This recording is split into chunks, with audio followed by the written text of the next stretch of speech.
नमस्कार प्रिय दर्शकों, कॉस्मिक लैब चैनल में आपका स्वागत है। आइए जानते हैं गणेश चतुर्थी कब है। 18 सितंबर को है या 19 सितंबर को है और इसमें शुभ मुहूर्त क्या रहेगा, सभी चीज़ें जानते हैं। गणेश चतुर्थी का पर्व भाद्रपद शुक्ल चतुर्थी को मनाया जाता है। मान्यता है कि गणेश जी का जन्म भाद्रपद शुक्ल पक्ष की चतुर्थी को मध्याह्न काल में सोमवार स्वाति नक्षत्र व सिंह लग्न में हुआ था। इसलिए चतुर्थी गणेश चतुर्थी और विनायक चतुर्थी कहलाती है। ये कलंक चतुर्थी के नाम से भी प्रसिद्ध है और लोक परंपरा अनुसार इसे डंडा चौथ भी कहा जाता है। सुख समृद्धि के प्रतीक, विघ्न विनाशक, सिद्धि विनायक, बुद्धि के अधिदेवता, अग्र पूज्य, वक्रतुंड, लंबोदर आदि अपने गुण, प्रभाव और रूप से जाने वाले श्री गणेश का इस बार मंगलवार 19 सितंबर स्वाति नक्षत्र, ध्वज योग, पराक्रम योग और रवि योग में भाद्रपद शुक्ल पक्ष की चतुर्थी का गणेश जन्मोत्सव है, जो गुरुवार 28 सितंबर 2023 अनंत चतुर्दशी तक 10 दिनों के लिए मनाया जाएगा।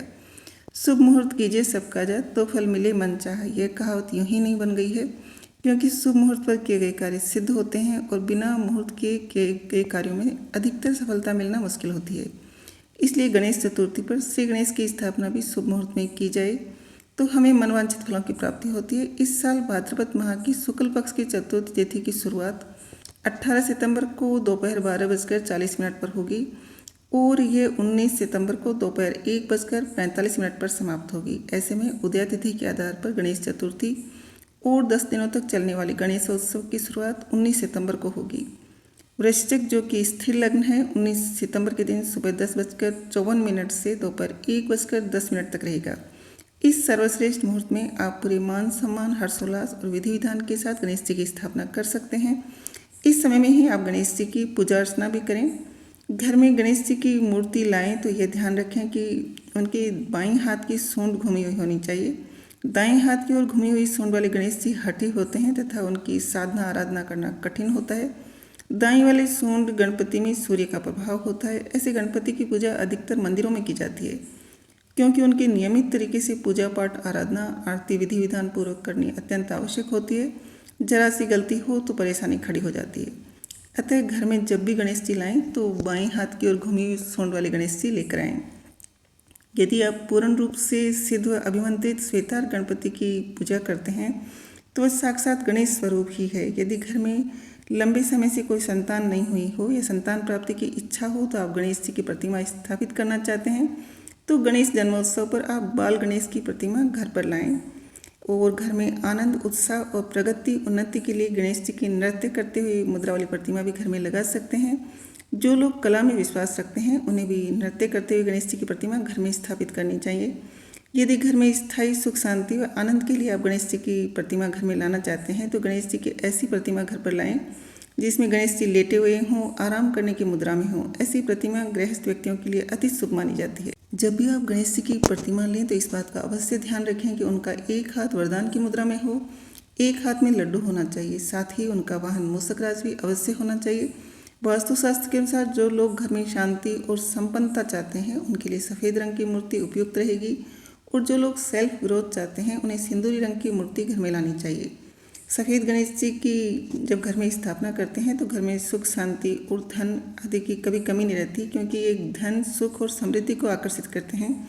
जनरली गणेश जी के वस्त्र लाल और पीले होते हैं। उन्हें गोल्डन कलर का कपड़ा भी पहनाया जाता है। ये सभी रंग भी शुभता के प्रतीक हैं। ऐसी मूर्तियाँ भी घर में ला सकते हैं, लेकिन सफ़ेद और ये जो सिंदूरी रंग है ये ज़्यादा उपयुक्त रंग रहेगा। शास्त्रों के अनुसार गणेश चतुर्थी के दिन चंद्रमा के दर्शन से बचना चाहिए।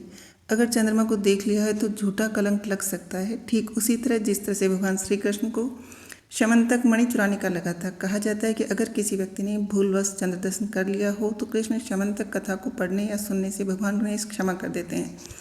और इस बार क्या है कि 18 सितंबर को ही चतुर्थी शुरू हो जाएगी और ये 19 सितंबर को रहेगी, तो इसलिए दोनों दिन ही चंद्र दर्शन करने का निषेध है।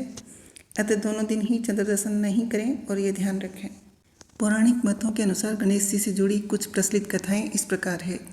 एक बार पार्वती जी स्नान करने के लिए जा रही थी तो उन्होंने अपने शरीर के मैल से एक पुतला निर्मित कर उसमें प्राण फूंके और घर की रक्षा के लिए उन्हें द्वारपाल के रूप में नियुक्त किया।